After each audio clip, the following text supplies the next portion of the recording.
Good morning. Ngasigi card reading se akhoi laiba March Thagi hapetan yengminarase ko ado sida ina card ani kak thame ko ani se amana time predictions ki oina ne ko time predictions kin haira gadi sum aigi thaba inkhang se karamba matamda karamba thada karamba numitta natraga karamba hapta gumbada adugi oina aina thamjabane ko sigi matam gi sina aduga card so happy yengminarase ko card is maina khaido ase akhoi gi pok numit ki matung ina dumaina yengase akoina pok numit ki haragadi aduna numaje ning to ka ba leba pokpa haina dumai tawra ko rashi gi su ai semba ngambar yenge ko hadi thabak se kitang komaga de ado kaino gi di ai semjare ko hadi pok numit ki matung ina happy yengase ko ado ahamba hobase akhoi numaje numit gi hawrase ko numaje numit gi hawrase numaje to ka ba ado akoina march da tauge haina khaliba ningiba poto haidi comment ta thange haina adumaini ithopiramo job ni khangde business start horaga aige business phajana keno tawre exam ta thabane haira se ngangai exam ki kai adumba mayam to suko loina mag haida exam clear oire kole habana chingba adumai tawraga ado wish to aina khaliba poto phange haina adumai tawraga positive affirmations amamam sentence amam comment ta ibiramo mayam ko ado yengminarase ko card se hapetam kena tawraga sunday dagi horase ko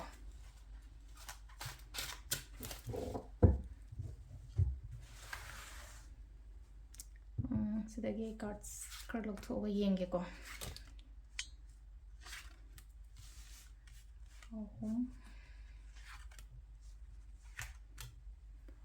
sida leire koigi handaki oina lakadoriba keno mayam se March Thagi oina ko March Thagi oina sida lai se daw yagani ko aina tauge haina khaliba poto aina tauge haina khaliba poto na hange dum tappe ko lena khalama seba thaba ama taw matam da dum delay oibani khangde stuck toroga leibani khangde emani khangde damai tor leye ko lena khalase ado handaki thagi oina hairaga ding sai gi delay oiramba kholamba adumba mayam do keno tawbiba hadi lakpa phangba oina oi ko khara ma su khalle ko ina sida kenom kenom tawge khot ke haina su khalle ko pasha makta investment oiro business makta startup tawge khot ke kaina khanba tawbiba yai ko hojik se keshu kai de ko suppose aina hojik tawrak tawba matamda thamanga taruki matung da result se phajana lakani ko hadi march dai dukan hangi bu khalase natraga march te kenom ma hoge bu khalase march te atopa lamam da chalaga thabak tawge bu khalase ga dumai tawraga loisan da ba thaba inkhang loisan bangam gani ko samna haibada hadi thabak se hawraga na hangai loiba ngamdaba phi example oina hadi phi shaba hairase phi ama saraga phi je loisan bangamdaba an hairase natraga yum kai sharaga yum ga loisan bangamdadana khotadana dumai loina ma hadi incomplete oiba word work hairase na ko incomplete oiba work so hadi complete oiba ngamgani ko sida clarity ama kari ama yam phajana lai ko handaki thase ko aduduna hadi sida lei ko clarity ama lai somgi oina lambi se loina ma clear obstacles kumba kai gumba leitaba khotaba dumai taraga lam chatpa khotpa dumaina khara sida ko khitang su leichu leigani lam chatpa khotpa so dumaina so khara su piri ko se lai se ko aduga amana sileino ko hadi ngai ngam singam taba tobigano ko ai thabak ama tawba matamda hadi ngai ngam singam taba kaida dumaina tawba yade ko sida hairiba koigi keno tawba matam sida ko hadi ngayo flow sida chatlo ngai ngam singam taba tawno khotno on hai ko sida aduga amana amuk sida hai ko hadi aina sum soiba khotpa sima tawgi matamda ai mamangda soye hanjan hanjan tawgono badugi mistake to adugi mistake to haiba ya thra de hadi aise emotional yam oye emotional obine hadi mingi mating se dum pang ba khotpa ma leina ko amai guma taw hadi yeng bangam da na hek mi gi damak ta tawruba aduga aingonda di last di aingonda wa ba khotpa dumai oiraga di adumba potuma hadi aina ngasai gi aina soi gi ba khot gi adumba mayam do di repeat to widaba samna haibada ngasai gi hadi adu khatangi wa sunna tabida ai jam sawgalle natraga aina sawbada gi si thokibane ai du khatang control thamamaga di phagadam ni ko dun hadi ai ge soiba do kadai duno asoiba se soihan daba yari ngai adu dum lere ko adu sida lere ko adu hoi kaino gi oina hadi duhong kai hong bangum ba kai gum su dumai su khra lai ko hadi kaino gi oina haraga di ko yum kai pan ba khotpa ma adum ba su khatang lai migi mating gum ba su dum khra su la kani ko adu sida na hadi matam gi happy yenga se ko aina khalli ba matam se matam ahum katang mai lo thok se ko matam ahum se card se ahum katang thok se ꯊꯕꯛꯀꯤꯅ ꯈꯜꯂꯁꯦꯕ ꯑꯩꯒꯤ ꯊꯕꯛ ꯏꯪꯈꯥꯡ business ꯀꯔꯤ ꯀꯔꯥ ꯁꯨꯝ ꯑꯗꯨꯝꯕ ꯃꯌꯥꯝꯗꯣ ꯀꯔꯝ ꯀꯥꯟꯗ ꯀꯩꯅꯣ ꯇꯧꯒꯗꯒꯦ ꯍꯥꯏ ꯃꯇꯝꯁꯤꯗ ꯍꯞꯇꯥ ꯑꯍꯨꯝꯃꯨꯛꯀꯨꯝꯕ ꯀꯩꯒꯨꯝꯕ ꯂꯩꯔꯒꯗꯤ ꯑꯃꯨꯛꯀ ꯍꯦꯟꯅ ꯑꯩꯅ ꯈꯜꯂꯤꯕ ꯄꯣꯠꯇꯣ ꯐꯪꯕꯀꯣ ꯑꯗꯨꯒ ꯍꯥꯏꯗꯤ ꯐꯤꯅꯥꯟꯁꯀꯤ ꯀꯩꯒꯤꯅ ꯍꯥꯏꯔꯁꯤꯅꯦꯀꯣ ꯑꯃꯅꯀꯣ ꯍꯥꯏꯗꯤ ꯄꯩꯁꯥ ꯅꯨꯡꯁꯥ ꯀꯩꯀꯥꯒꯤ ꯑꯣꯕꯁꯇꯤꯀꯜꯁ ꯂꯩꯕ ꯈꯣꯠꯄ ꯀꯥꯏꯅ ꯍꯥꯏꯔꯒꯗꯤ ꯁꯤꯗ ꯂꯩꯀꯣ ꯈꯇꯪ ꯍꯔꯗꯜꯁ ꯏꯟ ꯌꯣꯔ ꯋꯔꯛ ꯍꯥꯏꯇꯥꯔꯦꯀோ ꯑꯌꯦꯠ ꯑꯄꯟꯒꯨꯝꯕ ꯂꯩꯕꯗꯣ ꯄꯩꯁꯥ ꯅꯨꯡꯁꯥ ꯂꯥꯛꯀꯗꯕꯒ ꯂꯩꯔꯒꯁꯨ ꯑꯌꯦꯠ ꯑꯄꯟꯒꯨꯝꯕ ꯂꯩꯕ ꯔꯦꯃꯤꯗꯤꯁꯁꯦ ꯀꯔꯤꯅꯣ ꯁꯤꯗ ꯂꯥꯛꯏ ꯃꯇꯝꯁꯦ ꯍꯥꯏ ꯀꯥꯟꯁꯤꯗ ꯀꯩꯅꯣ ꯍꯥꯏꯔꯁꯤꯅꯦꯀꯣ ꯑꯩꯈꯣꯏꯒꯤ ꯊꯕꯛ ꯁꯨꯕ ꯊꯕꯛ ꯇꯧꯕ ꯃꯤꯅ ꯍꯥꯏꯔꯁꯤꯅꯦꯀꯣ ꯊꯕꯛ ꯇꯧꯕ ꯃꯤꯅ ꯍꯥꯏꯗꯤ ꯑꯩꯈꯣꯏꯒꯤ ꯂꯦꯕꯔ ꯀ꯭ꯂꯥꯁꯀꯨꯝꯕ ꯀꯩꯒꯨꯝꯕ ꯂꯩꯕ ꯈꯣꯠꯄ ꯑꯗꯨꯝꯕ ꯃꯌꯥꯝꯗꯨꯗꯒꯤ ꯀꯩꯅꯣꯒꯨꯝꯕ ꯇꯧꯕꯤꯌꯣ ꯃꯣꯏꯒꯤꯗꯃꯛꯇ ꯍꯦꯜꯞ ꯇꯧꯕꯤꯕ ꯃꯣꯏꯒꯤꯗꯃꯛꯇ ꯑꯩꯅ ꯑꯉꯝꯕ ꯈꯔ ꯑꯃ ꯀꯩꯅꯣꯃ ꯇꯧꯕꯤꯕ ꯈꯣꯠꯄꯤꯕ ꯑꯗꯨꯃꯥꯏꯅ ꯇꯧꯀꯣ ꯑꯗꯨꯒ ꯑꯩꯈꯣꯏꯒꯤ ꯏꯙꯧꯒꯨꯝꯕ ꯂꯩꯌꯦꯅ ꯈꯜꯂꯁꯦꯀꯣ ꯏꯙꯧ ꯍꯥꯏꯔꯒꯗꯤ ꯍꯥꯏꯗꯤ ꯒ꯭ꯔꯥꯟ ꯐꯥꯗꯔ ꯀꯣ ꯑꯩꯈꯣꯏ ꯄꯨꯄꯨ ꯀꯩꯀꯥ ꯂꯩ ꯍꯥꯏꯔꯒꯗꯤ ꯃꯣꯏꯗꯒꯤꯁꯨ ꯕ꯭ꯂꯦꯁꯤꯡꯁ ꯂꯧꯑꯣꯅ ꯍꯥꯏꯔꯤꯀꯣ ꯁꯤꯂꯥꯏꯁꯦ ꯑꯗꯣ ꯁꯤꯗ ꯂꯩꯔꯦ ꯑꯍꯥꯟꯕꯒꯤ ꯑꯩꯈꯣꯏꯒꯤ ꯅꯣꯡꯃꯥꯏꯖꯤꯡ ꯅꯨꯃꯤꯠꯀꯤ ꯑꯣꯏꯅꯀꯣ ꯃꯊꯪꯒꯤ ꯅꯤꯡꯊꯧꯀꯥꯕꯒꯤ ꯑꯃꯨꯛ ꯌꯦꯡꯃꯤꯟꯅꯔꯁꯤꯀꯣ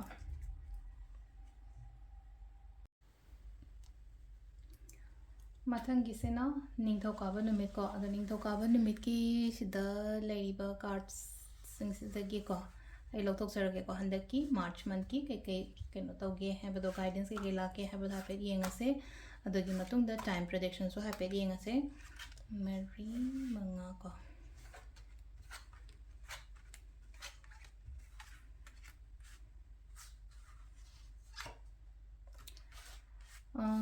ꯊꯕꯛ ꯈꯔ ꯌꯥꯝꯒꯅꯤꯀꯣ ꯍꯟꯗꯛꯁꯦ ꯍꯟꯗꯛꯀꯤ ꯊꯥꯁꯦ ꯊꯕꯛ ꯆꯤꯟꯒꯅꯤ ꯊꯕꯛ ꯌꯥꯝꯒꯅꯤ ꯊꯕꯛ ꯌꯥꯝꯕ ꯈꯛꯇꯪꯒꯤ ꯋꯥꯁꯨ ꯅꯠꯇꯕꯗ ꯔꯦꯁꯄꯣꯟꯁꯤꯕꯤꯂꯤꯇꯤꯁ ꯍꯥꯏꯅ ꯍꯥꯏꯔꯁꯤꯅꯦꯀꯣ ꯔꯦꯁꯄꯣꯟꯁꯤꯕꯤꯂꯤꯇꯤꯁ ꯍꯥꯏꯅ ꯍꯥꯏꯔꯒꯗꯤ ꯌꯨꯝꯒꯤ ꯊꯕꯛ ꯏꯪꯈꯥꯡ ꯑꯣꯏꯔꯣ ꯑꯃ ꯑꯣꯏꯔꯣ ꯑꯩ ꯅꯠꯇ꯭ꯔꯒꯗꯤ ꯌꯥꯗꯕꯗꯣ ꯑꯃꯈꯛ ꯑꯗꯨꯃꯥꯏꯅꯒꯨꯝꯕ ꯂꯥꯛꯄ ꯑꯣꯏꯅ ꯑꯣꯏꯀꯣ ꯍꯥꯏꯗꯤ ꯊꯕꯛ ꯌꯥꯝꯒꯅꯤ ꯊꯧ ꯌꯥꯝꯒꯅꯤ ꯑꯗꯨꯒ ꯃꯇꯦꯡꯁꯨ ꯑꯗꯨꯝ ꯐꯪꯒꯅꯤꯀꯣ ꯃꯇꯦꯡꯁꯦ ꯑꯗꯨꯝ ꯍꯥꯏꯗꯤ ꯌꯨꯝꯒꯤ ꯐꯤꯃꯦꯜ ꯐꯤꯒꯔꯒꯨꯝꯕ ꯀꯩꯒꯨꯝꯕ ꯑꯗꯨꯃꯥꯏꯅ ꯇꯧꯔꯒ ꯑꯗꯣꯝ ꯁꯥꯏꯠꯇꯒꯤ ꯃꯇꯦꯡꯒꯨꯝꯕꯁꯨ ꯂꯥꯛꯀꯅꯤꯀꯣ ꯐꯤꯃꯦꯜ ꯐꯤꯒꯔ ꯍꯥꯏꯕꯒꯤ ꯑꯥꯔꯊ꯭ꯔꯗꯤ ꯑꯩꯒꯤ ꯋꯥꯏꯐ ꯍꯥꯏꯅ ꯍꯥꯏꯔꯁꯤꯅꯦꯀꯣ ꯑꯩꯒꯤ ꯋꯥꯏꯐ ꯑꯣꯏꯔꯣ ꯅꯠꯇ꯭ꯔꯒ ꯍꯥꯏꯗꯤ ꯅꯨꯄꯤꯒꯤꯗ ꯍꯥꯏꯔꯒꯅ ꯏꯆꯦ ꯑꯣꯏꯔോ ꯏꯃꯥ ꯑꯣꯏꯔꯣ ꯑꯃ ꯑꯣꯏꯔꯣ ꯑꯩꯒꯤꯗꯃꯛꯇ ꯑꯣꯜꯋꯦꯁ ꯃꯣꯏꯁꯦ ꯂꯦꯞꯄꯤꯔꯒ ꯈꯣꯠꯄꯤꯔꯒ ꯑꯗꯨꯝ ꯂꯩꯕꯗꯣ ꯑꯗꯨꯃꯥꯏꯅ ꯑꯣꯏꯅ ꯑꯣꯏꯕ ꯁꯤꯂꯥꯏꯁꯦꯀꯣ ꯑꯗꯣ ꯏꯁꯥꯁꯦ ꯈꯤꯇꯪ ꯍꯥꯏꯗꯤ ꯃꯤ ꯄꯨꯅꯤꯡꯗꯕ ꯈꯣꯠꯇꯕ ꯑꯗꯨꯃꯥꯏꯅ ꯂꯩꯀꯣ ꯀꯩꯁꯨ ꯀꯥꯏꯗꯦꯀꯣ ꯍꯥꯏꯗꯤ ꯄꯨꯟꯕ ꯄꯨꯟꯗꯕ ꯑꯀꯥꯏꯕ ꯀꯩꯝꯇ ꯂꯩꯇꯦꯀꯣ ꯁꯤꯗ ꯀꯩꯅꯣ ꯇꯧꯔꯤꯁꯦ ꯑꯗꯨꯗꯨꯅ ꯁꯤꯗ ꯀꯩ ꯍꯥꯏꯒꯦ ꯍꯥꯏꯗꯤ ꯑꯥꯏꯁꯣꯂꯦꯠ ꯇꯧꯔ ꯂꯩꯌꯣ ꯀꯩꯝ ꯀꯥꯏꯗꯦ ꯏꯁꯥꯗ ꯃꯇꯝ ꯄꯤꯌꯣ ꯃꯦꯗꯤꯇꯦꯁꯟꯁ ꯇꯧꯋꯣ ꯈꯣꯠꯂꯣ ꯍꯥꯏꯅ ꯑꯗꯨꯃꯥꯏꯅ ꯇꯧꯔ ꯂꯥꯛꯑꯦꯀꯣ ꯑꯣꯄꯣꯔꯆꯨꯅꯤꯇꯤꯁ ꯀꯩꯀꯥ ꯈꯔ ꯂꯥꯛꯑꯦꯀꯣ ꯑꯅꯧꯕ ꯁꯤꯗ ꯂꯥꯛꯏꯁꯦꯀꯣ ꯍꯥꯏꯗꯤ ꯁꯤꯗ ꯑꯩꯈꯣꯏꯅ ꯍꯥꯏꯗꯤ ꯑꯦꯖ ꯑꯣꯐ ꯀꯞꯁ ꯂꯥꯛꯄ ꯃꯇꯝꯁꯦ ꯑꯦꯖ ꯑꯣꯐ ꯀꯞꯁꯦ ꯍꯥꯏꯗꯤ ꯅ꯭ꯌꯨ ꯕꯤꯒꯤꯅꯤꯡ ꯍꯥꯏꯗꯤ ꯅ꯭ꯌꯨ ꯔꯤꯂꯦꯁꯟꯁꯤꯞꯀꯨꯝꯕꯁꯨ ꯑꯣꯏꯕ ꯌꯥꯏ ꯅ꯭ꯌꯨ ꯖꯣꯕꯀꯨꯝꯕ ꯑꯣꯏꯕꯁꯨ ꯌꯥꯏ ꯑꯗꯨꯃꯥꯏꯅ ꯇꯧꯔꯒ ꯑꯣꯏꯒꯜꯂꯦꯀꯣ ꯁꯤꯒꯤ ꯀꯥꯔꯠꯁꯦ ꯂꯥꯛꯄ ꯃꯇꯝꯁꯤꯗ ꯍꯥꯏꯗꯤ ꯀꯩꯅꯣꯝꯃ ꯇꯧꯔꯒ ꯃꯈꯨꯠꯁꯤꯅ ꯍꯥꯏꯗꯤ ꯁꯨꯃꯥꯏꯅ ꯇꯧꯔꯒ ꯄꯤꯁꯜꯂꯛꯏꯕ ꯑꯩꯉꯣꯟꯗ ꯄꯤꯁꯜꯂꯛꯄ ꯍꯥꯏꯕꯒꯤ ꯑꯥꯔꯊ꯭ꯔꯗꯤ ꯁꯤꯗ ꯌꯥꯎꯅꯦ ꯍꯥꯏꯗꯤ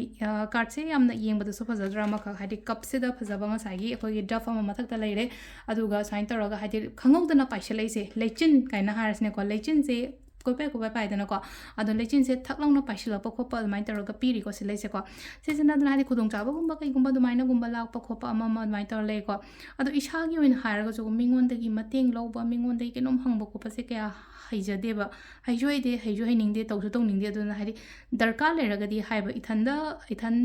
ꯀꯩ ꯍꯥꯏꯅꯤ ꯑꯩꯁꯦ ꯑꯗꯨꯝ ꯇꯧꯖꯒꯦꯗ ꯍꯥꯏ ꯑꯗꯨꯗꯤ ꯄꯪꯕ ꯇꯥꯏꯅ ꯍꯧꯖꯤꯛ ꯃꯇꯝꯗ ꯏꯊꯟꯗ ꯂꯣꯏꯅꯃꯛ ꯇꯧꯕ ꯌꯥꯕ ꯊꯕꯛꯇꯤ ꯅꯠꯇꯦꯗꯅ ꯍꯥꯏꯗꯤ ꯑꯣꯐꯤꯁꯀꯤ ꯊꯕꯛ ꯍꯥꯏꯔ ꯏꯊꯟꯗ ꯃꯤ 10ꯅ ꯁꯨꯒꯗꯕ ꯊꯕꯛꯇꯣ ꯑꯩ ꯏꯊꯟꯗ ꯁꯨꯔꯒꯗꯤ ꯑꯩ ꯈꯛꯇꯪꯅꯤꯅ ꯁꯤꯗ ꯋꯥꯗꯣꯏꯁꯦ ꯑꯗꯨꯗꯨꯅ ꯀꯩ ꯇꯧꯕ ꯇꯥꯏ ꯍꯥꯏ ꯃꯇꯝꯁꯦ ꯊꯕꯛꯁꯦ ꯌꯦꯟꯊꯣꯛꯄ ꯃꯁꯥꯒꯤ ꯑꯗꯨꯃꯥꯏꯅ ꯇꯧꯔꯒꯀꯣ ꯑꯗꯨꯒꯨꯝꯕ ꯑꯗꯨꯃ ꯂꯩꯔꯦꯀꯣ ꯑꯗꯒꯤ ꯀꯩꯅꯣꯝꯃꯁꯨ ꯂꯩꯅꯀꯣ ꯁꯤꯗ ꯊꯕꯛ ꯇꯧꯕ ꯃꯇꯝꯗ ꯍꯥꯊꯨ ꯁꯨꯡꯇꯧ ꯇꯧꯕꯤꯒꯅꯨꯀꯣ ꯍꯟꯗꯛꯀꯤ ꯀꯩꯅꯣꯁꯦ ꯍꯥꯏꯗꯤ ꯃꯤꯁꯤꯅ ꯁꯤꯁꯦ ꯌꯥꯝ ꯐꯩꯌꯦ ꯅꯪ ꯁꯤꯗ ꯏꯟꯚꯦꯁꯃꯦꯟ ꯇꯧꯔꯛꯑꯣ ꯁꯤꯅ ꯐꯔꯗꯝꯅꯦ ꯈꯣꯠꯂꯗꯝꯅꯦ ꯑꯗꯨꯝꯕ ꯑꯝꯇ ꯌꯥꯗꯦꯀꯣ ꯐꯖꯅ ꯈꯟꯊꯔꯒ ꯈꯣꯠꯂꯒ ꯑꯗꯨꯃꯥꯏꯅꯒꯨꯝꯕ ꯇꯧꯕꯤꯕꯀꯣ ꯍꯥꯏꯗꯤ ꯌꯥꯡꯁꯤꯟꯕ ꯑꯃ ꯁꯨꯡꯌꯥ ꯌꯥꯗ꯭ꯔꯦꯀꯣ ꯁꯤꯒꯤ ꯂꯥꯛꯏꯕ ꯀꯥꯔꯠꯁꯤꯡꯁꯤꯒꯤ ꯑꯣꯏꯅ ꯍꯥꯏꯔꯒꯗꯤꯀꯣ ꯑꯗꯨꯒ ꯑꯃꯁꯨ ꯂꯩꯅꯀꯣ ꯁꯤꯗ ꯂꯩꯅ ꯍꯥꯏꯀꯣ ꯑꯩꯅ ꯑꯥꯏꯁꯣꯂꯦꯠ ꯇꯧꯔꯒ ꯂꯩꯌꯣ ꯈꯣꯠꯂꯣ ꯃꯤ ꯄꯨꯟꯕ ꯈꯣꯠꯄ ꯑꯗꯨꯝꯕ ꯀꯩꯝꯇ ꯇꯧꯕ ꯈꯣꯠꯄ ꯑꯗꯨꯃꯥꯏꯅ ꯇꯧꯔꯒ ꯍꯥꯏꯔꯤꯀꯣ ꯁꯤꯗ ꯑꯗꯣ ꯑꯃꯁꯨ ꯍꯥꯏꯀꯣ ꯁ꯭ꯄꯤꯔꯤꯆꯨꯋꯦꯜꯁꯨ ꯑꯣꯏꯌꯣꯕ ꯁ꯭ꯄꯤꯔꯤꯆꯨꯋꯦꯜ ꯑꯣꯏꯌꯣ ꯍꯥꯏꯔꯒꯗꯤ ꯃꯦꯅꯤꯐꯦꯁꯇꯦꯁꯟꯒꯨꯝꯕ ꯀꯩꯒꯨꯝꯕ ꯍꯥꯏꯔꯁꯤꯅꯀꯣ ꯃꯦꯅꯤꯐꯦꯁꯇꯦꯁꯟꯁ ꯍꯥꯏꯕꯒꯤ ꯑꯥꯔꯊ꯭ꯔꯗꯤ ꯍꯥꯏꯗꯤ ꯑꯩꯈꯣꯏꯅ ꯄꯣꯔꯇꯜꯒꯨꯝꯕ ꯂꯥꯛꯄ ꯄꯨꯔꯅꯤꯃꯥ ꯊꯥꯁꯤꯒꯨꯝꯕ ꯂꯥꯛꯄ ꯈꯣꯠꯄꯁꯦ ꯃꯦꯅꯤꯐꯦꯁꯇꯦꯁꯟꯒꯨꯝꯕ ꯇꯧꯋꯣ ꯍꯥꯏꯗꯤ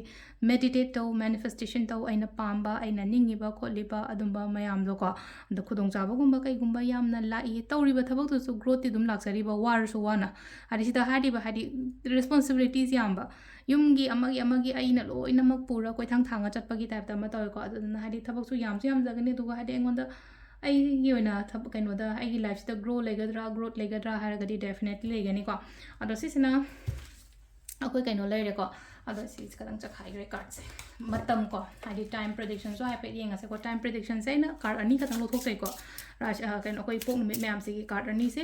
ꯑꯃꯅ ꯊꯕꯛ ꯏꯪꯈꯥꯡ ꯀꯣ ꯑꯗꯨꯒ ꯑꯃꯅ ꯐꯤꯅꯥꯟꯁꯀꯤ ꯀꯩꯒꯤꯀꯣ ꯊꯕꯛ ꯏꯪꯈꯥꯡꯒꯤꯁꯦ ꯍꯥꯟꯅ ꯂꯧꯊꯣꯛꯑꯦ ꯊꯕꯛ ꯏꯪꯈꯥꯡ ꯍꯥꯏꯗꯤ ꯁꯨꯝ ꯑꯩꯅ ꯈꯜꯂꯤꯕ ꯈꯣꯠꯂꯤꯕ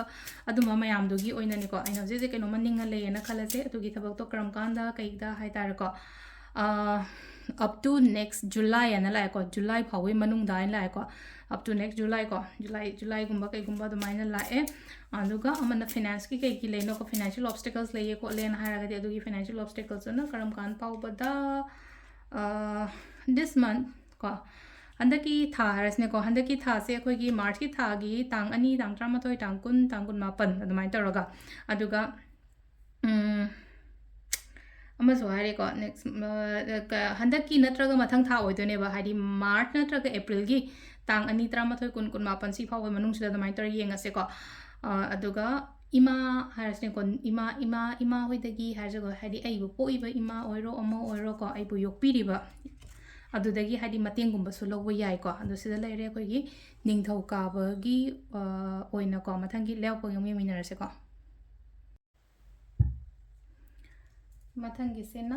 ꯑꯩꯈꯣꯏꯒꯤ ꯂꯩꯕꯥꯛꯄꯣꯛꯄ ꯅꯨꯃꯤꯠꯀꯤꯀꯣ ꯂꯩꯕꯥꯛꯄꯣꯛꯄ ꯅꯨꯃꯤꯠꯀꯤꯁꯤꯅ ꯀꯔꯤ ꯀꯔꯤ ꯂꯥꯛꯀꯦ ꯍꯥꯏꯕꯗꯣ ꯑꯃꯨꯛ ꯌꯦꯡꯉꯁꯦꯀꯣ ꯍꯟꯗꯛ ꯊꯥꯒꯤ ꯑꯣꯏꯅ ꯒꯥꯏꯗꯦꯟꯁ ꯀꯩꯀꯩ ꯂꯩꯒꯦ ꯍꯥꯏꯕꯁꯦ ꯂꯩꯕꯥꯛꯄꯣꯛꯄ ꯅꯨꯃꯤꯠꯀꯤꯀꯣ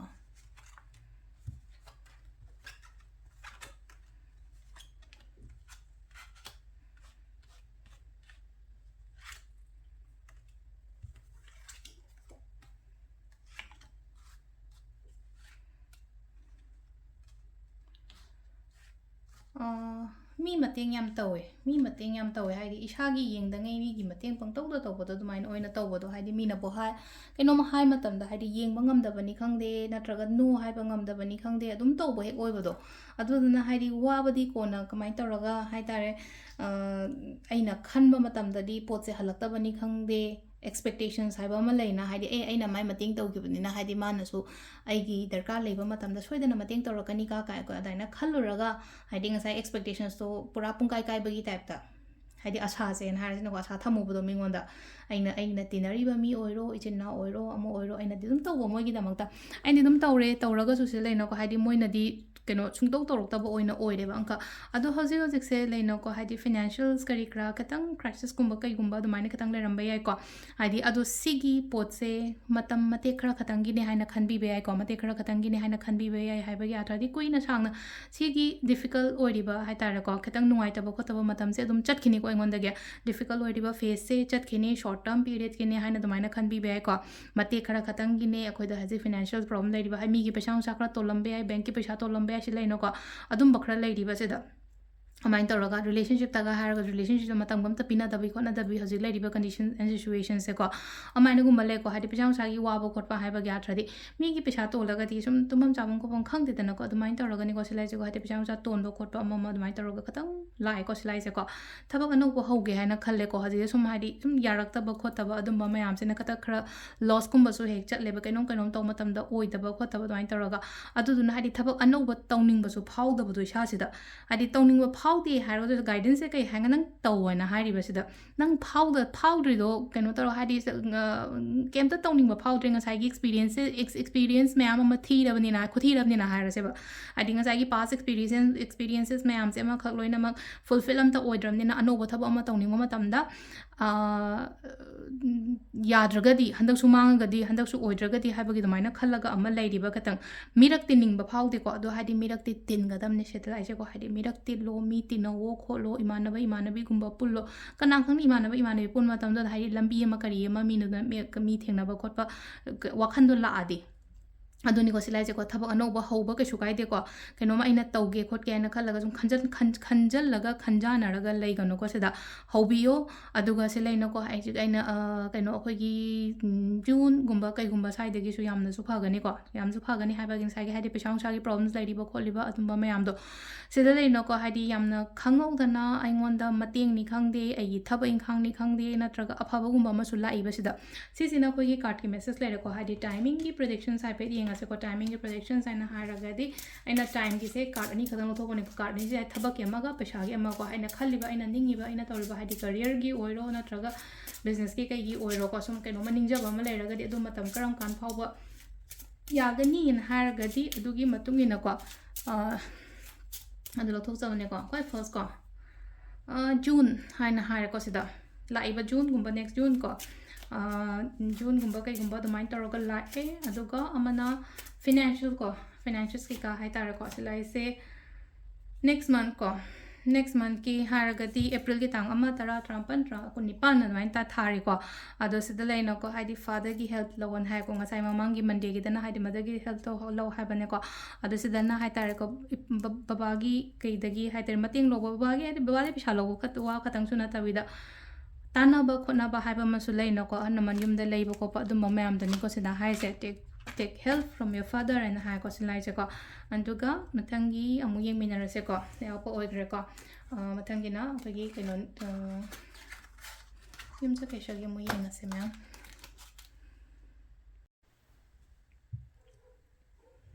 ꯃꯊꯪꯒꯤꯁꯤꯅ ꯑꯩꯈꯣꯏꯒꯤ ꯌꯨꯝꯁꯀꯩꯁ ꯅꯨꯃꯤꯠꯀꯤꯀꯣ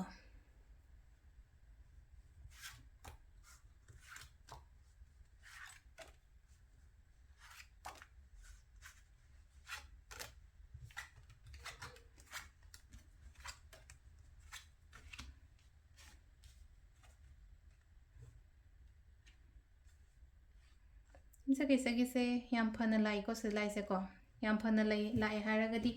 ꯅꯍꯥꯟꯈꯩ ꯊꯕꯛ ꯇꯧꯕ ꯃꯇꯝꯗ ꯑꯩꯈꯣꯏꯒꯤ ꯀꯩꯅꯣ ꯍꯥꯏꯔꯁꯤꯅꯦꯀꯣ ꯍꯥꯏꯗꯤ ꯃꯔꯤ ꯃꯈꯣꯡ ꯑꯝꯇ ꯍꯥꯏꯗꯤ ꯏꯁꯝ ꯁꯝꯅꯗꯕ ꯍꯥꯏꯗꯤ ꯄꯣꯠꯁꯦ ꯑꯃꯈꯛ ꯌꯥꯗꯕ ꯈꯣꯠꯇꯕ ꯑꯗꯨꯝ ꯁ꯭ꯇꯛ ꯇꯧꯔꯒ ꯂꯩꯔꯝꯃꯦ ꯈꯣꯠꯂꯝꯃꯦ ꯍꯥꯏꯅ ꯈꯜꯂꯁꯦꯀꯣ ꯑꯗꯨ ꯇꯥꯔꯒꯗꯤ ꯍꯟꯗꯛꯀꯤ ꯂꯥꯛꯏꯕ ꯄꯣꯠꯁꯤꯗ ꯂꯣꯏꯅꯃꯛ ꯄꯣꯠꯁꯤꯡꯁꯦ ꯂꯣꯏꯅꯃꯛ ꯃꯥꯒꯤ ꯃꯄꯥ ꯆꯥꯅ ꯂꯥꯛꯄ ꯑꯗꯨꯃꯥꯏꯅ ꯇꯧꯔꯒ ꯂꯥꯛꯏꯀꯣ ꯁꯤꯗ ꯄꯥꯎ ꯅꯨꯡꯉꯥꯏꯕꯒꯨꯝꯕ ꯀꯩꯒꯨꯝꯕ ꯑꯗꯨꯃꯥꯏꯅ ꯂꯥꯛꯀꯅꯤꯀꯣ ꯏꯟꯚꯦꯁꯃꯦꯟ ꯑꯆꯧꯕꯗꯤ ꯇꯧꯕꯤꯒꯅꯣ ꯌꯥꯔꯒꯗꯤ ꯏꯟꯚꯦꯁꯃꯦꯟ ꯑꯆꯧꯕ ꯇꯧꯒꯅꯣ ꯄꯥꯎ ꯅꯨꯡꯉꯥꯏꯕ ꯂꯥꯛꯀꯅꯤ ꯊꯕꯛ ꯏꯪꯈꯥꯡꯗ ꯒ꯭ꯔꯣꯠꯀꯨꯝꯕ ꯀꯩꯒꯨꯝꯕ ꯌꯥꯝ ꯐꯖꯅ ꯂꯥꯛꯏꯀꯣ ꯁꯤ ꯂꯥꯛꯏꯁꯦ ꯑꯗꯨꯒ ꯂꯝ ꯇꯨ ꯆꯠꯄ ꯈꯣꯠꯄ ꯑꯗꯨꯃꯥꯏꯅ ꯄꯤꯀꯣ ꯂꯝ ꯇꯨ ꯆꯠꯄ ꯍꯥꯏꯕꯒꯤ ꯑꯥꯊ꯭ꯔꯗꯤ ꯍꯥꯏꯗꯤ ꯐꯣꯔꯦꯟ ꯆꯠꯅꯤꯡꯕ ꯈꯣꯠꯅꯤꯡꯕ ꯑꯉꯥꯡꯉꯩꯁꯨ ꯑꯗꯨꯝ ꯌꯥꯎꯔꯝꯕꯁꯨ ꯌꯥꯏꯀꯣ ꯊꯕꯛꯀ ꯔꯤꯂꯦꯠ ꯑꯣꯏꯔ ꯈꯣꯠꯂꯒ ꯑꯗꯨꯅ ꯍꯥꯏꯗꯤ ꯇ꯭ꯔꯥꯚꯦꯂꯤꯡ ꯑꯣꯚꯔꯁꯤꯁꯀꯨꯝꯕ ꯀꯩꯒꯨꯝꯕ ꯑꯗꯨꯃꯥꯏꯅ ꯆꯠꯄ ꯈꯣꯠꯄ ꯑꯗꯨꯝꯕꯁꯨ ꯂꯥꯛꯑꯦꯀꯣ ꯁꯤ ꯂꯥꯛꯏꯁꯦꯀꯣ ꯍꯥꯏꯗꯤ ꯑꯥꯎꯠ ꯑꯣꯐ ꯗ ꯀꯟꯇ꯭ꯔꯤꯒꯨꯝꯕ ꯀꯩꯒꯨꯝꯕ ꯑꯗꯨꯃꯥꯏꯅ ꯊꯕꯛ ꯏꯪꯈꯥꯡꯒꯤ ꯑꯣꯏꯔꯣ ꯂꯥꯏꯔꯤꯛ ꯂꯥꯏꯁꯨ ꯇꯝꯕꯩ ꯑꯣꯏꯔꯣ ꯑꯃ ꯑꯣꯏꯔꯣꯀꯣ ꯁꯤ ꯂꯥꯛꯏꯁꯦ ꯑꯗꯨꯃꯥꯏꯅ ꯇꯧꯔꯒ ꯂꯥꯛꯑꯦꯀꯣ ꯁꯤꯗ ꯍꯧꯖꯤꯛꯁꯦ ꯀꯟꯁꯤꯗꯔ ꯇꯧꯕ ꯌꯥꯏꯀꯣ ꯍꯥꯏꯗꯤ ꯀꯟꯁꯤꯗꯔ ꯈꯟꯕ ꯌꯥꯏꯀꯣ ꯑꯩꯒꯤ ꯑꯣꯏꯅ ꯍꯟꯗꯛꯀꯤ ꯊꯥꯁꯦ ꯑꯩꯒꯤ ꯑꯣꯏꯅ ꯍꯥꯏꯗꯤ ꯑꯐꯕ ꯃꯇꯝꯅꯤꯀꯣ ꯍꯥꯏꯗꯤ ꯏꯁꯣꯔꯅ ꯆꯥꯟꯕꯤꯒꯗꯕ ꯃꯇꯝꯅꯤꯀꯣ ꯍꯥꯏꯅ ꯈꯜꯂꯒ ꯍꯥꯏꯗꯤ ꯁꯤꯁꯦ ꯑꯩꯒꯤ ꯀꯩ ꯍꯥꯏꯅꯤ ꯒꯨꯗ ꯇꯥꯏꯝ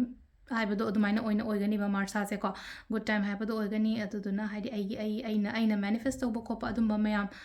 ꯅꯍꯥꯟꯈꯩ ꯇꯧꯈꯤꯕ ꯑꯗꯨꯗꯣ ꯅꯛꯁꯜꯂꯛꯑꯦꯅ ꯍꯥꯏꯔꯤꯕ ꯌꯥꯝꯅ ꯍꯥꯏꯗꯤ ꯑꯩꯅ ꯉꯁꯥꯏ ꯃꯦꯅꯤꯐꯦꯁꯇꯦꯁꯟ ꯇꯧꯖꯈꯤꯕ ꯈꯣꯠꯆꯈꯤꯕ ꯃꯌꯥꯝꯗꯣ ꯌꯥꯝꯅ ꯀ꯭ꯂꯣꯁ ꯑꯣꯏꯁꯜꯂꯛꯑꯦ ꯈꯣꯠꯆꯜꯂꯛꯑꯦ ꯍꯥꯏꯅ ꯑꯗꯨꯃꯥꯏꯅ ꯇꯧꯔꯒ ꯂꯥꯛꯏꯀꯣ ꯁꯤꯗ ꯑꯗꯨꯒ ꯑꯃꯅ ꯀꯩꯅꯣꯝꯅ ꯍꯥꯏꯗꯤ ꯍꯥꯏꯗꯣꯛꯄꯗꯤ ꯌꯥꯗꯦꯀꯣ ꯃꯤꯉꯣꯟꯗ ꯁꯤꯂꯩꯅ ꯈꯤꯇꯪ ꯁꯤꯀ꯭ꯔꯦꯇꯤꯞ ꯑꯣꯏꯌꯣꯅ ꯍꯥꯏꯒ ꯍꯥꯏ ꯄ꯭ꯔꯦꯁꯤꯁ ꯂꯥꯛꯄ ꯃꯇꯝꯁꯤꯗꯀꯣ ꯖꯁ ꯀꯤꯞ ꯁꯝ ꯁꯤꯀ꯭ꯔꯦꯠꯅꯤꯀꯣ ꯁꯤ ꯂꯥꯏꯁꯦꯀꯣ ꯍꯥꯏꯗꯤ ꯈꯤꯇꯪ ꯅꯪꯒꯤ ꯑꯣꯏꯅ ꯈꯔ ꯂꯣꯠꯄ ꯈꯣꯠꯄꯅ ꯍꯥꯏꯔꯤꯁꯦ ꯂꯣꯏꯅꯃꯛ ꯁꯦꯌꯔ ꯇꯧꯊꯣꯛꯇꯕ ꯑꯩꯅ ꯈꯜꯂꯤꯕ ꯑꯩꯅ ꯅꯤꯡꯉꯤꯕ ꯄꯣꯠ ꯃꯌꯥꯝꯗꯣ ꯑꯗꯨꯕꯨ ꯑꯃꯅ ꯀꯩ ꯍꯥꯏꯒꯦ ꯍꯥꯏꯕꯗ ꯅꯪꯅ ꯇꯧꯒꯦ ꯍꯥꯏꯅ ꯈꯜꯂꯤꯕ ꯄꯣꯠꯇꯣ ꯇꯧꯕꯤꯕ ꯄꯥꯡꯊꯣꯛꯄꯤꯕ ꯅꯪꯅ ꯄꯥꯝꯃꯤꯕ ꯈꯣꯠꯂꯤꯕ ꯑꯗꯨꯝꯕ ꯃꯌꯥꯝꯗꯣꯀꯣ ꯇꯧꯋꯣ ꯄꯥꯡꯉꯣ ꯈꯣꯠꯂꯣ ꯍꯥꯏꯅ ꯑꯗꯨꯃꯥꯏꯅ ꯇꯧꯔꯒ ꯂꯥꯛꯏꯀꯣ ꯁꯤ ꯂꯥꯏꯁꯦꯀꯣ ꯍꯥꯏꯗꯤ ꯁꯤꯗ ꯀꯩꯅꯣꯝ ꯑꯩꯅ ꯈꯜꯂꯦ ꯑꯩ ꯁꯤ ꯊꯕꯛꯁꯦ ꯆꯠꯅꯤꯡꯉꯦ ꯅꯠꯇ꯭ꯔꯒ ꯁꯤ ꯂꯝꯁꯦ ꯆꯠꯅꯤꯡꯉꯦ ꯅꯠꯇ꯭ꯔꯒ ꯁꯤ ꯊꯕꯛꯁꯦ ꯇꯧꯅꯤꯡꯉꯦ ꯍꯥꯏꯔꯒꯗꯤ ꯑꯗꯨꯒꯤ ꯑꯩꯅ ꯈꯜꯂꯤꯕ ꯄꯣꯠꯇꯣ ꯇꯧꯋꯣꯕ ꯇꯧꯋꯣ ꯍꯥꯏꯕꯒꯤ ꯑꯥꯊ꯭ꯔ ꯇꯧꯕ ꯃꯇꯝꯗ ꯑꯩꯉꯣꯟꯗ ꯀꯥꯟꯅꯒꯅꯤꯀꯣ ꯑꯗꯨꯒ ꯑꯃꯅ ꯑꯃꯨꯛ ꯍꯥꯏꯗꯤꯀꯣ ꯒꯥꯏꯗꯦꯟꯁꯁꯨ ꯑꯗꯨꯝ ꯐꯣꯂꯣ ꯇꯧꯕꯤꯌꯨꯀꯣ ꯍꯥꯏꯗꯤ ꯑꯍꯜ ꯂꯃꯟꯒꯤ ꯑꯣꯏꯔꯣ ꯁ꯭ꯄꯤꯔꯤꯆꯨꯋꯦꯜ ꯒꯥꯏꯗꯦꯟꯁ ꯑꯣꯏꯔꯣ ꯑꯃ ꯑꯣꯏꯔꯣꯀꯣ ꯁꯤꯗ ꯂꯩꯅꯀꯣ ꯍꯥꯏꯗꯤ ꯃꯤꯉꯣꯟꯗꯒꯤ ꯈꯤꯇꯪ ꯍꯥꯏꯗꯤ ꯒꯥꯏꯗꯀꯨꯝꯕꯁꯦ ꯀꯌꯥ ꯂꯧꯒꯟꯗꯦꯕ ꯏꯁꯥ ꯏꯊꯟꯇ ꯑꯗꯨꯝ ꯄꯪꯌꯥ ꯌꯥꯅꯤ ꯍꯥꯏꯕꯒꯤ ꯇꯥꯏꯞꯇ ꯍꯦꯛ ꯇꯧꯋꯦꯀꯣ ꯑꯗꯨꯅ ꯍꯥꯏꯗꯤ ꯒꯥꯏꯗꯦꯟꯁꯀꯨꯝꯕ ꯀꯩꯒꯨꯝꯕ ꯑꯗꯨꯃꯥꯏꯅ ꯈꯤꯇꯪ ꯐꯣꯂꯣ ꯇꯧꯕꯤꯕ ꯈꯣꯠꯄꯤꯕ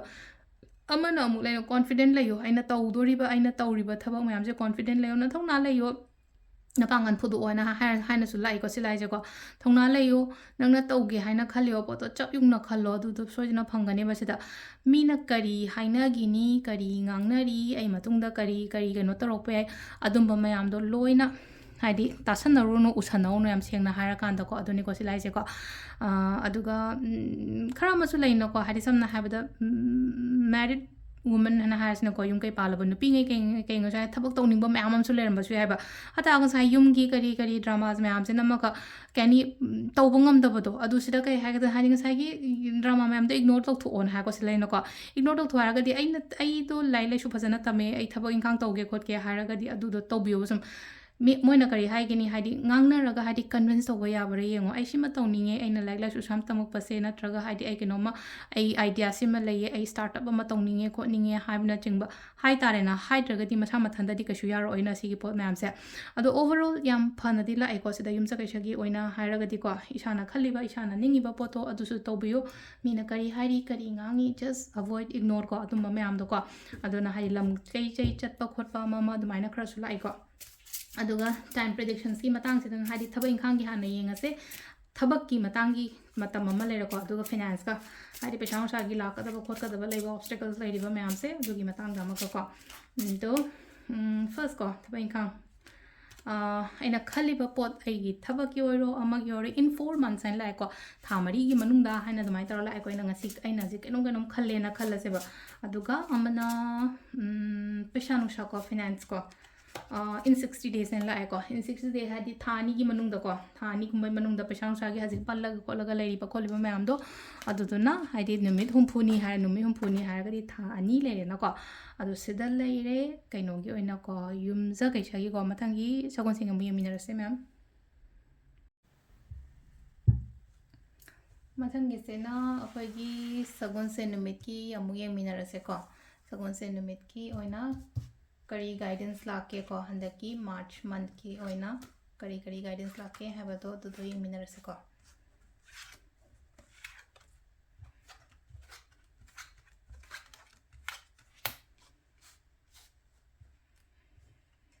याम फई सगुन से निमित की ओइना हारगा सुको याम फना लाई को सेदा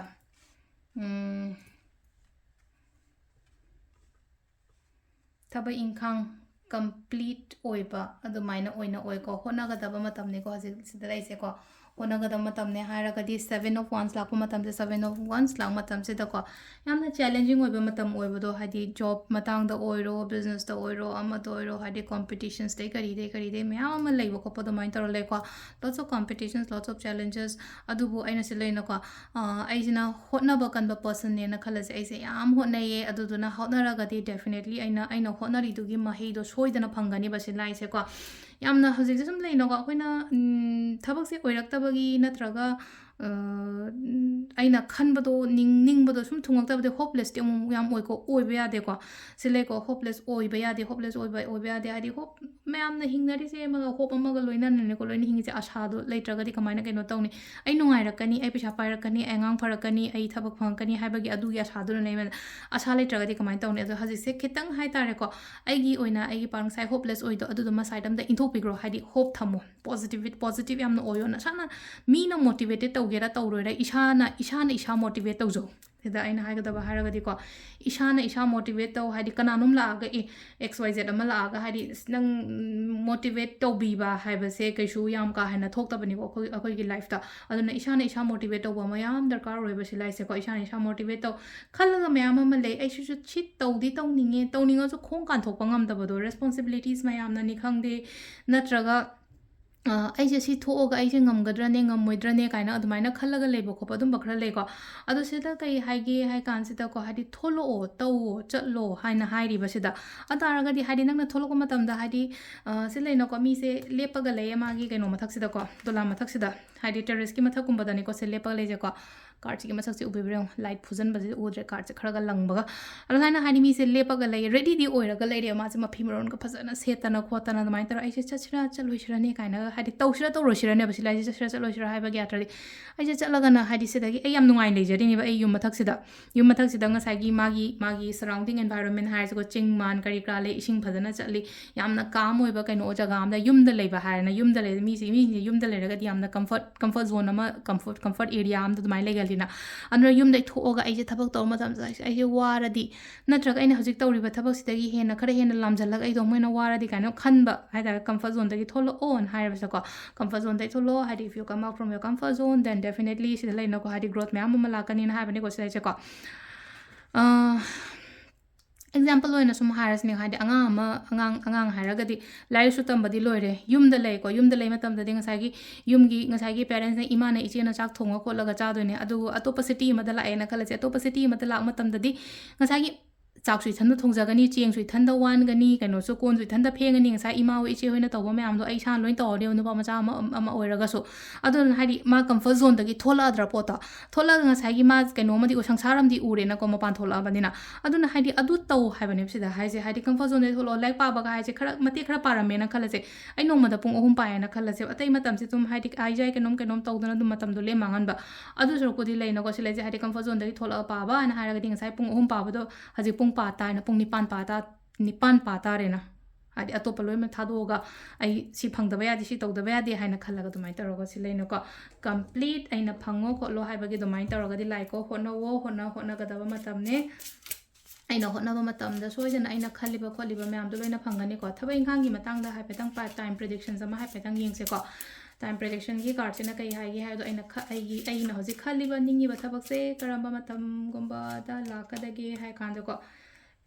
याम थुना लाए ngसाइदे लाइबा कार्ड मैम सिदा हाइ इन 28 days ने लाइको सिदा अइना अइगी थबक इंखांग की सिलेसेको अइ सिदा ngai le घड़ी सिदा लेपगा येंगा लेरेबा क्रम कांदा पुंगसे कनत्रगा हाइदि क्रम कांदा यादोइनो खोतोइनो हाइना खल्लगा इन 28 days हाइना लाइको दुगा अमना फाइनेंस को पैसा नुसागी कई मतंगदना हाइदि करी मेसेज लाके हाइ मतंदा 60 days हाइना लाइको मिंगोंदगा पैसा लेगिबो ओइरो अइगी लाकदबो ओइरो था अनिगुंबा कईगुंबा अमाइन तौरगा हाइन तौरगा लाइको सिदा सिसिना अखोइगी कइनोगी लेरेको सोंसे नुमितकी लेरेको मथंगी इराइगी मु येंमिनरसे मैम मथंगी सेना इराई नुमितकी निको सिलाइसे आइना स्प्रेड तौरिबा कार्ड से इराई नुमितकी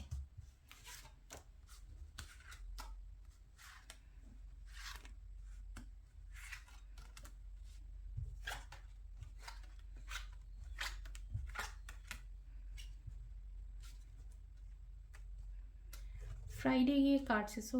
फजना लाए को दुम फजना लाए अदुगा अमना थबक से खतंग लोशनदब थबक कुंब खरसु लइएको खजिक से खतंग पल्लगा खोलगा येलगा लइबा दुमाइना ओइना ओइको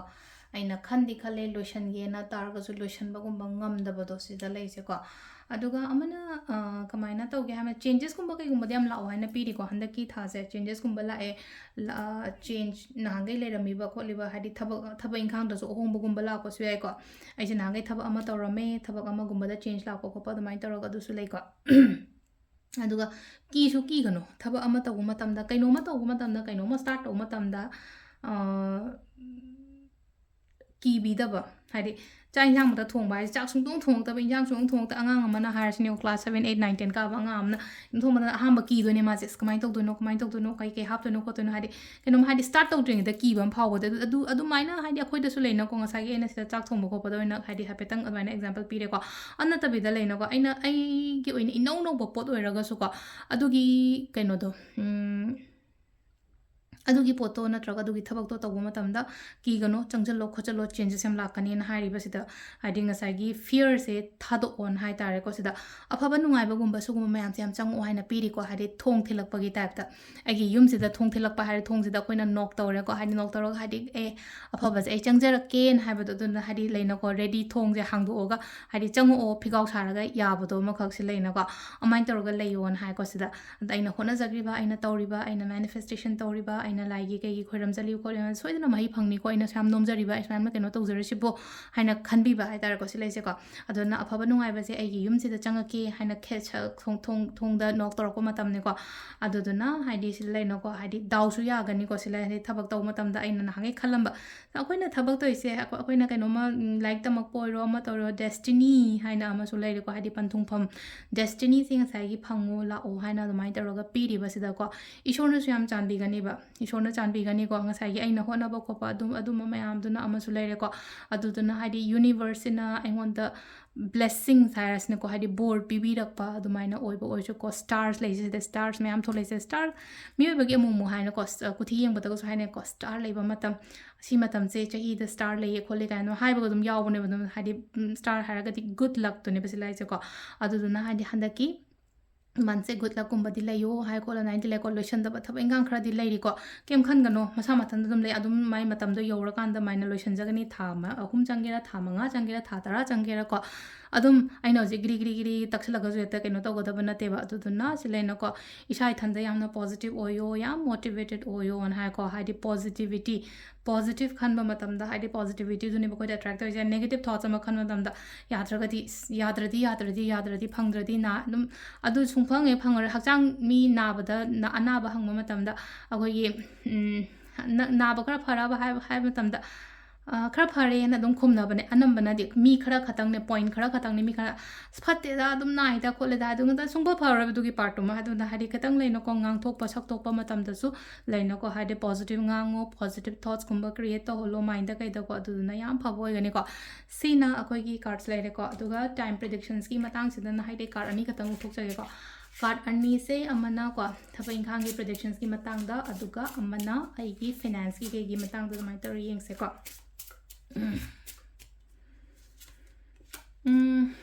ꯊꯕꯛꯀꯤꯁꯦꯀꯣ ꯃꯊꯪꯒꯤ ꯊꯥ ꯍꯟꯗꯛ ꯅꯠꯇ꯭ꯔꯒ ꯃꯊꯪꯒꯤ ꯊꯥꯒꯤ ꯇꯥꯡ ꯈꯔ ꯊꯥꯔꯤꯀꯣ ꯇꯥꯡ 1 ꯇꯥꯡ 10 ꯇꯥꯡ 19 ꯇꯥꯡ 19 ꯕꯕꯥꯗꯒꯤ ꯍꯦꯜꯞ ꯂꯧꯑꯣꯅ ꯍꯥꯏꯔꯤꯀꯣ ꯏꯄꯥꯗꯒꯤ ꯏꯄꯥ ꯑꯣꯏꯔꯣ ꯑꯩꯒꯤ ꯐꯥꯗꯔ ꯏꯟ ꯂꯣ ꯑꯣꯏꯔꯣ ꯑꯩꯒꯤ ꯐꯥꯗꯔ ꯑꯣꯏꯔꯣꯀꯣ ꯑꯗꯨꯃꯥꯏꯅ ꯇꯧꯔꯒ ꯑꯗꯨꯒ ꯐꯤꯅꯥꯟꯁꯀꯤ ꯀꯩꯒꯤ ꯃꯇꯥꯡꯒꯤꯁꯤꯅ ꯃꯣꯔ ꯗꯦꯟ 1 month ꯍꯥꯏꯅ ꯍꯥꯏꯔꯀꯣ ꯊꯥ ꯑꯃꯒꯤ ꯃꯇꯨꯡꯒꯨꯝꯕ ꯀꯩꯒꯨꯝꯕꯗꯣ ꯑꯗꯨꯃꯥꯏꯅ ꯑꯩꯅ ꯈꯜꯂꯤꯕꯗꯣ ꯄꯩꯁꯥ ꯅꯨꯡꯁꯥꯁꯤ ꯂꯥꯛꯀꯗꯕꯗꯤ ꯃꯌꯥꯝ ꯑꯃ ꯂꯩ ꯑꯗꯣ ꯁ꯭ꯇꯛ ꯇꯧꯔꯒ ꯂꯩꯌꯦ ꯈꯣꯠꯂꯦ ꯀꯥꯏꯅ ꯍꯥꯏꯔꯒꯗꯤ ꯊꯥ ꯑꯃꯨꯛ ꯉꯥꯏꯌꯣ ꯍꯥꯏꯅ ꯑꯗꯨꯃꯥꯏꯅ ꯇꯧꯔ ꯂꯥꯛꯑꯦꯀꯣ ꯍꯥꯏꯗꯤ ꯐꯤꯅꯥꯟꯁꯀꯤ ꯀꯩꯒꯤ ꯃꯇꯥꯡꯁꯤꯅꯀꯣ ꯁꯤꯁꯤꯅ ꯑꯩꯈꯣꯏꯒꯤ ꯏꯔꯥꯏꯒꯤ ꯂꯩꯔꯦꯀꯣ ꯂꯥꯁꯀꯤ ꯊꯥꯡꯖꯒꯤ ꯌꯦꯡꯃꯤꯟꯅꯔꯁꯤ ꯃꯦꯝ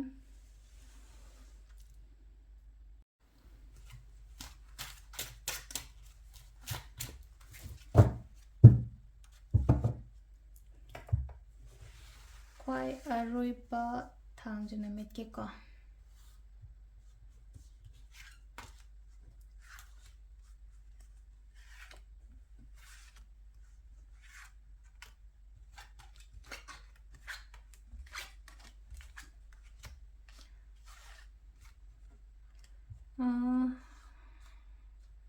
ꯅꯤꯡꯍꯟꯅꯒꯅꯣ ꯊꯕꯛ ꯇꯧꯕ ꯃꯇꯝꯗ ꯁꯤ ꯂꯩꯅꯀꯣ ꯅꯤꯡꯍꯟꯅꯒꯅꯣ ꯍꯥꯏꯕꯒꯤ ꯑꯥꯊ꯭ꯔꯗꯤ ꯂꯣꯏꯅꯃꯛ ꯇꯧꯅꯤꯡꯉꯛꯇꯕ ꯏꯁꯥꯗ ꯈꯇꯪ ꯐꯥꯎꯋꯦꯀꯣ ꯇꯧꯅꯤꯡꯉꯛꯇꯕ ꯍꯥꯏꯗꯤ ꯐꯥꯎꯕ ꯍꯥꯏꯕꯒꯤ ꯑꯥꯊ꯭ꯔꯗꯤ ꯁꯨꯝ ꯂꯩꯅꯀꯣ ꯑꯩꯈꯣꯏꯅ ꯊꯕꯛꯁꯦ ꯁꯨꯝ ꯇꯧꯕ ꯃꯇꯝꯗ ꯅꯠꯇ꯭ꯔꯒ ꯍꯥꯏꯗꯤ ꯂꯥꯏꯐꯁꯦ ꯁꯨꯝ ꯅꯤꯡꯕ ꯁꯨꯝ ꯊꯨꯡꯉꯛꯇ꯭ꯔꯒꯗꯤ ꯈꯔ ꯀꯩꯅꯣ ꯇꯧꯕ ꯑꯗꯨꯃꯥꯏꯅ ꯂꯥꯛꯏꯅꯀꯣ ꯍꯥꯏꯗꯤ ꯇꯧꯅꯤꯡꯉꯛꯇꯕ ꯍꯣꯠꯅꯅꯤꯡꯉꯛꯇꯕ ꯂꯣꯏ ꯊꯥꯗꯣꯛꯑ ꯆꯠꯅꯤꯡꯉꯛꯄ ꯈꯣꯠꯅꯤꯡꯕ ꯑꯗꯨꯝꯕ ꯈꯔ ꯐꯥꯎꯋꯦꯀꯣ ꯁꯤꯗ ꯂꯥꯛꯏꯁꯦ ꯑꯗꯨꯗꯨꯅ ꯀꯩ ꯍꯥꯏꯒꯦ ꯍꯥꯏ ꯀꯥꯟꯁꯤꯗꯀꯣ ꯍꯥꯏꯗꯤ ꯑꯩ ꯇꯣꯛꯊꯣꯛꯄ ꯌꯥꯗꯦ ꯑꯩ ꯍꯣꯠꯅꯕ ꯂꯦꯞꯄ ꯌꯥꯗꯦ ꯈꯣꯠꯄ ꯌꯥꯗꯦ ꯍꯥꯏꯅ ꯍꯥꯏꯔꯤꯕꯁꯤꯗ ꯑꯩ ꯃꯃꯥꯡꯒꯤꯗ ꯉꯁꯥꯏ 4-5ꯔꯛ ꯑꯩꯅ ꯇꯧꯈꯤ ꯃꯇꯝꯗ ꯍꯥꯏꯗꯤ ꯌꯥꯈꯤꯗ꯭ꯔꯦꯕ ꯄꯣꯠ ꯃꯌꯥꯝꯁꯦ ꯑꯃꯛꯀ ꯄꯩꯈꯥ ꯊꯥꯕꯗ ꯑꯣꯏꯔꯣ ꯑꯃꯗ ꯑꯣꯏꯔꯣ ꯏꯃꯨꯡ ꯃꯅꯨꯡꯒꯤ ꯍꯣꯠꯅꯕꯗ ꯑꯣꯏꯔꯣ ꯔꯤꯂꯦꯁꯟꯁꯤꯞꯇꯒ ꯍꯥꯏꯔꯁꯤꯅꯦꯀꯣ ꯔꯤꯂꯦꯁꯟꯁꯤꯞꯁꯤꯅ ꯑꯗꯨꯝ ꯀꯩꯅꯣ ꯇꯧꯗꯅ ꯈꯣꯠꯇꯅꯒ ꯂꯩꯌꯦ ꯈꯣꯠꯂꯦ ꯀꯥꯏꯅꯒ ꯍꯥꯏꯔꯁꯤꯅꯦꯀꯣ ꯑꯗꯨ ꯇꯥꯔꯒꯗꯤ ꯂꯩꯅꯀꯣ ꯍꯥꯏꯗꯤ ꯔꯤꯂꯦꯁꯟꯁꯤꯞꯁꯤꯗ ꯑꯗꯨꯝ ꯎꯪꯁꯜꯂꯒ ꯌꯥꯅꯗꯗꯅ ꯈꯣꯠꯇꯅ ꯌꯥꯅꯕ ꯑꯗꯨꯝ ꯇꯧꯋꯦꯀꯣ ꯍꯥꯏꯗꯤ ꯉꯁꯥꯏ ꯁꯤ ꯃꯇꯝꯁꯤꯗ ꯍꯥꯏꯗꯤ ꯊꯥꯗꯣꯛꯑ ꯆꯠꯄ ꯅꯠꯇ꯭ꯔꯒ ꯀꯩꯅꯣ ꯇꯧꯕ ꯑꯗꯨꯝꯕꯁꯨ ꯀꯩꯝ ꯅꯠꯇꯕꯤꯗ ꯂꯩꯅꯣ ꯅꯁꯥꯒꯤꯗꯃꯛꯇ ꯀꯩꯅꯣꯒꯨꯝꯕ ꯍꯥꯏꯇꯥꯔꯦꯀꯣ ꯁ꯭ꯇꯦꯟ ꯇꯧ ꯈꯣꯠꯂꯣ ꯍꯥꯏꯅ ꯑꯗꯨꯝꯕꯁꯨ ꯂꯥꯛꯑꯦꯀꯣ ꯁꯤ ꯂꯩꯁꯦꯀꯣ ꯍꯥꯏꯗꯤ ꯏꯅꯧ ꯅꯧꯅ ꯀꯩꯅꯣꯝꯃ ꯁ꯭ꯇꯥꯔꯠ ꯇꯧꯋꯣ ꯐꯠꯇꯕ ꯅꯦꯒꯦꯇꯤꯚꯤꯇꯤ ꯃꯌꯥꯝꯗꯣ ꯁꯥꯏꯠꯇ ꯅꯦꯒꯦꯇꯤꯚꯤꯇꯤ ꯃꯌꯥꯝꯗꯣ ꯂꯣꯏꯅ ꯊꯅꯝꯃꯣ ꯃꯅꯤꯡꯗ ꯑꯗꯨꯒ ꯑꯩꯈꯣꯏꯒꯤ ꯑꯅꯧꯕ ꯁ꯭ꯇꯥꯔꯠ ꯑꯃ ꯀꯩ ꯑꯃ ꯇꯧꯕꯤꯌꯣ ꯈꯣꯠꯄꯤꯌꯣ ꯍꯥꯏꯅ ꯍꯥꯏꯔꯤꯀꯣ ꯁꯤꯗ ꯔꯤꯕꯔꯠ ꯍꯥꯏꯅ ꯑꯗꯨꯃꯥꯏꯅꯁꯨ ꯂꯥꯛꯑꯦꯀꯣ ꯔꯤꯕꯔꯠ ꯃꯤꯟꯁ ꯑꯅꯧꯕ ꯃꯄꯣꯛ ꯍꯥꯏꯅ ꯍꯥꯏꯔꯁꯨ ꯍꯥꯏꯔꯦꯀꯣ ꯁꯤꯗꯀꯣ ꯉꯁꯥꯏꯒꯤ ꯁꯤꯅ ꯔꯤꯂꯦꯁꯟꯁꯤꯞꯀꯤ ꯀꯩꯒꯤꯗ ꯈꯤꯇꯪ ꯑꯗꯣꯝꯗ ꯆꯠꯈ꯭ꯔꯦꯀꯣ ꯊꯕꯛ ꯏꯪꯈꯥꯡꯒꯤꯗꯁꯨ ꯉꯥꯏꯔꯦꯕ ꯅꯍꯥꯟꯒꯩ ꯌꯥꯔꯛꯇꯦ ꯑꯣꯏꯔꯛꯇꯦ ꯈꯣꯠꯂꯛꯇꯦꯅ ꯈꯜꯂꯒꯁꯨꯀꯣ ꯍꯥꯏꯗꯤ ꯇꯣꯛꯊꯣꯛꯀꯅꯣꯕ ꯁꯤꯗ ꯇꯣꯛꯊꯣꯛꯀꯅꯣ ꯍꯥꯏꯗꯤ ꯃꯃꯥꯏ ꯂꯩꯊꯣꯛꯑꯒ ꯆꯦꯟꯒꯗꯕ ꯃꯇꯝ ꯅꯠꯇꯦ ꯍꯣꯠꯅꯒꯗꯕꯅꯦ ꯊꯦꯡꯅꯒꯗꯕꯅꯦ ꯐꯦꯁ ꯇꯧꯒꯗꯕꯅꯦꯕ ꯁꯤꯗ ꯊꯕꯛ ꯏꯪꯈꯥꯡꯒꯤꯗ ꯀꯩꯗ ꯍꯥꯏꯔꯒꯁꯨ ꯂꯩꯅꯀꯣ ꯑꯩꯅ ꯁꯤꯗ ꯒꯤꯞ ꯑꯞ ꯇꯧꯔꯒꯗꯤ ꯀꯃꯥꯏꯅ ꯌꯥꯒꯅꯤ ꯁꯤ ꯂꯩꯅꯀꯣ ꯑꯗꯨꯝꯕ ꯈꯔ ꯂꯩꯀꯣ ꯁꯤꯗ ꯑꯗꯣ ꯁꯤꯗ ꯈꯔ ꯑꯃꯅ ꯀꯩ ꯍꯥꯏꯒꯦ ꯍꯥꯏ ꯀꯥꯟꯁꯤꯗ ꯈꯤꯇꯪ ꯆꯠꯄ ꯈꯣꯠꯄꯁꯨ ꯈꯔ ꯄꯤꯀꯣ ꯆꯦꯟꯖꯦꯁꯀꯨꯝꯕ ꯀꯩꯒꯨꯝꯕꯁꯨ ꯂꯥꯛꯑꯣ ꯍꯥꯏꯅꯁꯨ ꯄꯤꯀꯣ ꯌꯥꯝ ꯊꯥꯖꯗꯕꯤ ꯃꯑꯣꯡꯗ ꯆꯦꯟꯖꯀꯨꯝꯕ ꯀꯩꯒꯨꯝꯕ ꯂꯥꯛꯑꯣ ꯍꯥꯏꯅꯁꯨ ꯄꯤ ꯑꯗꯨꯒ ꯈꯔ ꯑꯃꯗ ꯅꯪꯅꯦꯀꯣ ꯆꯦꯛꯁꯜꯂꯣ ꯊꯕꯛ ꯏꯪꯈꯥꯡ ꯆꯠꯊꯣꯛ ꯈꯣꯠꯊꯣꯛꯄ ꯃꯇꯝꯗꯀꯣ ꯂꯥꯏ ꯇꯤꯟ ꯈꯣꯏꯔꯝꯃ ꯈꯣꯠꯂꯝꯃ ꯑꯗꯨꯃꯥꯏꯅꯒꯨꯝꯕ ꯆꯠꯄꯤꯌꯣ ꯀ꯭ꯂꯤꯌꯔ ꯌꯥꯝꯅ ꯑꯣꯏꯔꯛꯏꯀꯣ ꯄꯣꯠꯁꯤꯡꯁꯦ ꯀ꯭ꯂꯦꯔꯤꯇꯤꯒꯨꯝꯕ ꯀꯩꯒꯨꯝꯕ ꯌꯥꯝ ꯂꯥꯛꯄꯗꯣ ꯑꯩꯒꯤ ꯊꯕꯛ ꯏꯪꯈꯥꯡꯗ ꯀꯩꯗ ꯑꯣꯏꯔꯣ ꯑꯩꯒꯤ ꯂꯥꯏꯐꯇ ꯑꯣꯏꯔꯣ ꯑꯩꯒꯤ ꯐꯦꯃꯤꯂꯤꯗ ꯑꯣꯏꯔꯣ ꯁꯤꯒꯨꯝꯕ ꯃꯌꯥꯝꯁꯦ ꯀ꯭ꯂꯦꯔꯤꯇꯤꯒꯨꯝꯕ ꯀꯩꯒꯨꯝꯕ ꯌꯥꯝꯅ ꯂꯥꯛꯏ ꯑꯗꯨꯒ ꯑꯃꯅ ꯑꯃꯨꯛ ꯂꯩꯅꯀꯣ ꯃꯇꯦꯡꯒꯨꯝꯕꯁꯨ ꯂꯥꯛꯀꯅꯤꯀꯣ ꯑꯩꯅꯁꯨ ꯑꯗꯨꯝ ꯃꯤꯒꯤ ꯃꯇꯦꯡ ꯄꯥꯡꯉꯤ ꯃꯤꯅꯁꯨ ꯑꯗꯨꯝ ꯑꯩꯒꯤꯗꯃꯛꯇ ꯑꯩꯅ ꯄꯥꯡꯉꯤꯕꯅꯤꯅ ꯃꯤꯅꯁꯨ ꯃꯇꯦꯡ ꯁꯣꯏꯗꯅ ꯄꯥꯡꯉꯛꯀꯅꯤꯕ ꯑꯗꯣ ꯊꯥꯏꯅꯒꯤ ꯀꯩ ꯍꯥꯏꯅꯤ ꯑꯩꯈꯣꯏꯒꯤ ꯑꯉꯥꯡ ꯑꯣꯏꯔꯤꯉꯩꯗꯒꯤ ꯇꯤꯟꯅꯕ ꯈꯣꯠꯄ ꯑꯗꯨꯝꯕ ꯃꯌꯥꯝꯒꯨꯝꯕ ꯏꯃꯥꯟꯅꯕꯤꯒꯨꯝꯕ ꯑꯗꯨꯝꯕꯁꯨ ꯊꯦꯡꯅꯧ ꯈꯣꯠꯂꯣ ꯍꯥꯏꯕꯒꯤ ꯄꯨꯟꯕ ꯈꯣꯠꯄꯁꯨ ꯑꯗꯨꯃꯥꯏꯅ ꯈꯔ ꯂꯩꯔꯤꯀꯣ ꯍꯟꯗꯛꯀꯤ ꯊꯥꯁꯦ childhood friends gumba kai gumba dumai tawraga dumba khara su lei aduga khara madana mu kaino ha kanjida section tabak chathok kotok pada ko yaringai khudi thi dana ba hana harsne ko tabak chathok katang gi wasuna tabida any thaba ama taw matam do katang hari yamna careful oina tawbi ba handa ki thase ko phawdi phai haiba gi hadi anoba start kumba kai gumba dumai na dilai adu ta ju section 10% di khara section da ba yaro yam chengna har kanda ani ko silai se aduga kaino gi matang gi sina time predictions ki se time prediction ki se ai card ani khatang thok se card ani se da ahamba card sina khoi ki kaino gi oina oira se ko aina khalliba thaba inkhang kai gi sigi matang da happy yenga se ba aina ningi ba aina thabak se karamba matam bhaw da yaga da ge kot ka da ge haim na chingba suguma mayam se ko aduga amana finance ki kai matang da ahamba lokthoi ba card se khoi gi ko thabak ki ko aigi thabak se jeng khitang difficult oi ko sida matam tharak tre ma sense like ko difficulties and like ko difficulties in work take your mama self and like ko hadi ima gi hadi mama ima da gi hadi gani ima khoirama ga chatpani khangde nungti thabak thokpa matam da natraga hadi ai ima sina ai ma ga tana matam da thokani haraga di hadi mating gumba kai gumba dumaina lobo khopa adu dum lere ko aduga finance ki kai gi matang gi sidana kai la ke habado dum su yeng minara se ko finance ki su card am lok thok jarage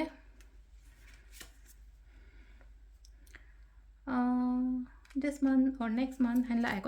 this month nga sanda ki thana tra mathang ki thagi tang kun tang trama thoi tang kun keno tang ani ne tang trama thoi ne tang kun ni pa ne ko silai se adu sidal leire ko khoi gi handa ki march thagi tarot card reading ipok Numitki Matung Enna mayam. Thank you.